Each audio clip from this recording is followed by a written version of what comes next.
Hi guys, it's ASBYT, and here in this chunky little matte black box, we have the Powerbeats Pro. They launched in April, so roughly 5-6 months ago. There was a lot of hype, obviously, surrounding this new product, but the question is, has this product actually lived up to the expectation and the excitement?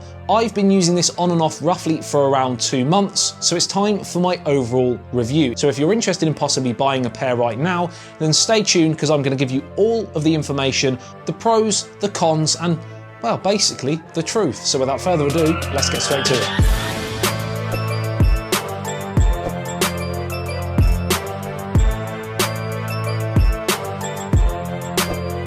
So straight from the start, let's get the key information out of the way first. Now, you may or may not know that Beats Electronics, or Beats by Dre, were actually bought out by Apple. So there are, of course, certain similarities between these and AirPods, but there are some key differences which we'll get to. Of course, one of the main advantages about the Powerbeats Pro being part of the Apple group is that, well, number one, if you are an Apple user, if you have an iPhone, these work beautifully with them. Pairing is a dream. You simply flick the lid up, you'll get a message on your iPhone saying connect, and that is as simple as that. Very fast, very efficient, and kind of just works. Very similar again to AirPods. In fact, almost identical, just a different design on the animation. Fear not if you're not an iPhone user, because you can also pair them with Android simply by opening the lid, pressing and holding the Bluetooth button, and then connecting through your Bluetooth settings on your Android device. Not as quick as the iPhone, but certainly no slouch. Now, of course, also because of the relationship between the Powerbeats Pro and Apple, we also have the H1 chip inside. So again, something we've seen on the AirPods. This, of course, includes Siri integration and a much more fast and stable connection. And I can honestly say, in terms of that connection, I've had really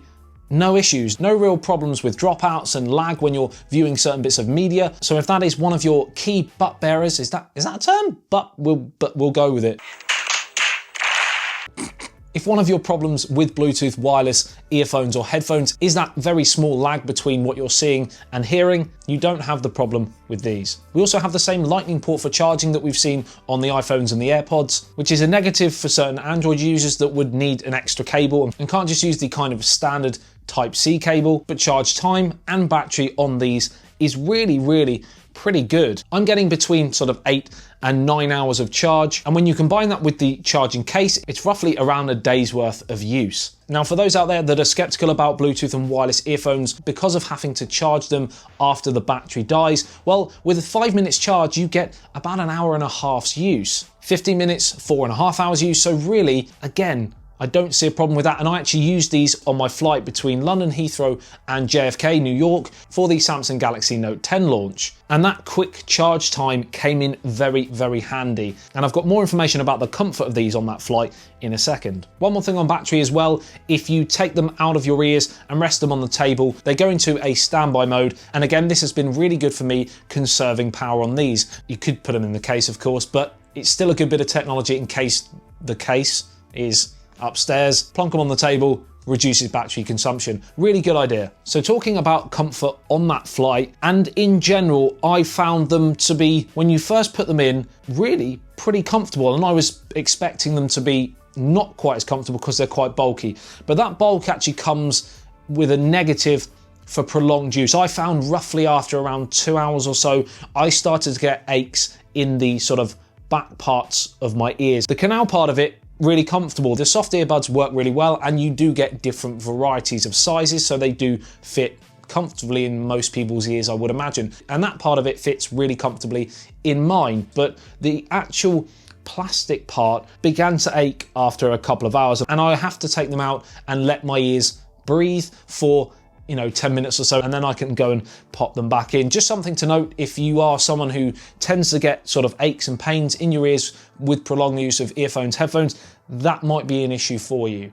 Outside of that, they fit really snug, and for gym goers, for example, they basically are impossible to get off my ears. And because they are IPX4 water resistant, they're kind of sweat resistant basically, so you can go in the gym and you're not going to have any problems. I wouldn't submerge them, but again, on the whole, for those active people, they're a decent product. Now, also on that flight, and this is key for a lot of people who travel a lot, They're not active noise cancelling, and while the sort of bud design works pretty well with blocking out large portions of noise, again better than the AirPods, I did feel that it was allowing slightly more sound in than I would like. So if you're a keen traveler or you want complete isolation, don't buy these. I love matte colouring on any tech products, especially matte black and matte grey, space greys, that sort of stuff. So the actual design, the look of them, they look really snazzy. Snazzy! Yeah. I said snazzy. But there's also 3 other colours you can choose from as well: ivory, navy and moss. And I'm intrigued to see what the moss ones would actually look like in the hand. They're also, considering the size of them, pretty lightweight as well. The case is rather bulky and certainly something to note. Larger than AirPods obviously, but smaller than a pair of headphones and decent charge in them as well. And that's the sort of area in the market. They're not going to be slip them in your back pocket and be completely streamlined. You are going to have a bit of bulk to them, but don't really know where I'm going with this. They're a good halfway house. One random bit of information.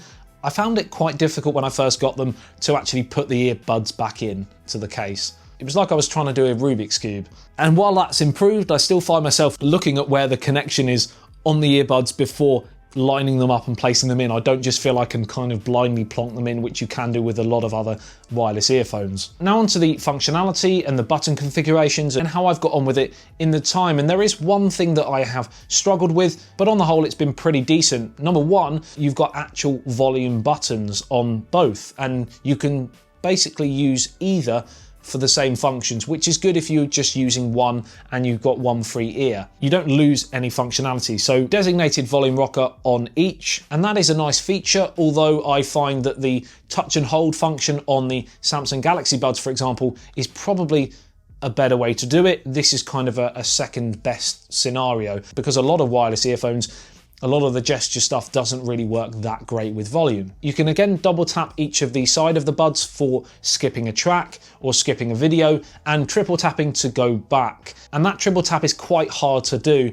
but the Powerbeats Pro aren't alone in this. I find any wireless earphones that you have to triple tap something almost defeats the object of being easy to use, and I'd rather just get my phone out and press skip. You'd often miss one in amongst the sort of triple, and then it just doesn't really work. If you're an eye of the needle kind of person, you'll probably have no problems with that, but I'm a little bit clumsy. Now, one problem I have found is the play pause. Pressing it once should pause and then play, and the pause side of it I've had no issues, but when then trying to restart music or a video, I'm pressing it and nothing appears to be happening. And I don't know whether that's just a sample I was sent from Beats or whether this is a widespread problem. I don't know. I may be doing something wrong, but that is a thing that I've noticed. Let me know in the comments if you have these and you have that same problem. Now let's get onto a very key feature, and that is, of course, sound quality. How much quality are you actually getting for your money? And while we'll get onto worth, etc. in a second, you certainly can't deny they are a pretty decent sounding pair of earphones. Very rich and clear. Certainly,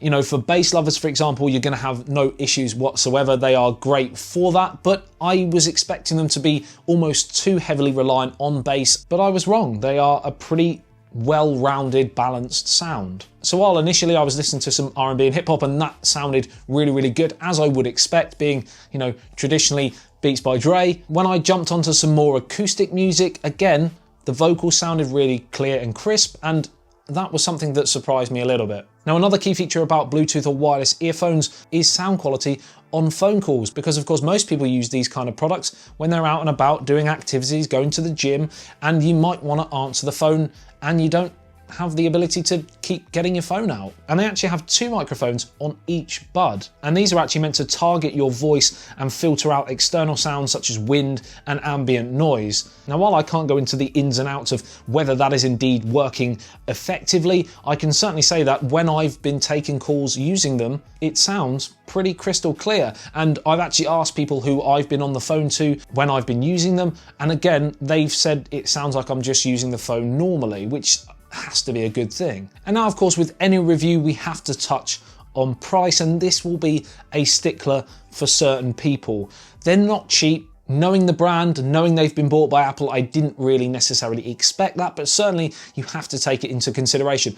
Retailing for around 220 UK sterling, a little bit more possibly in the States, or it might be the same these days. We always get stung in the UK. They're certainly not for the faint-hearted, and while I can honestly say they are not the best product I've ever used. They are a really, really good product. I'm not really sure they're necessarily worth £220. There are certainly other products for that sort of money that might be a better option for you. But if you're an Apple user and you like the fact that they work really, really well together, you like the Apple brand, you like the Beats brand, and you just kind of have to have that little B on there, they're a really good product. And if you can afford it, hey, why not? Who am I to say don't go and buy it, because you're not going to be disappointed with the actual product. They're not just a label, they're decent as well. Key things I'd like to see them improve in the future: noise cancellation obviously being a big thing for me. I travel quite a lot, aeroplanes, trains. It kind of, I feel, needs to be included, especially for that price. And just making sure that any of the functionality to do with the skipping tracks, play, pause, etc., to be spot on, flawless, I feel, again, needs to be there. I will leave a link to this product in the video description below, just past the subscribe and like button. Hey? No? Selfless plug. Let me know in the comment section below whether you are indeed looking to buy a pair and whether this video has helped you, or do you think there's a product that's equally as good for a cheaper price, or do you think there's a better product for the price? Let me know again in the comment section below. As always, I love to hear all of your thoughts. Like and share if you did enjoy this video and found it helpful. Tech news and review videos pretty much daily here on YouTube. I love you and leave you. I'll see you in the next one. Cheers, buddy. Peace out. Drop down, smoking high, am I am not round, I'm not round, no denying what I got now.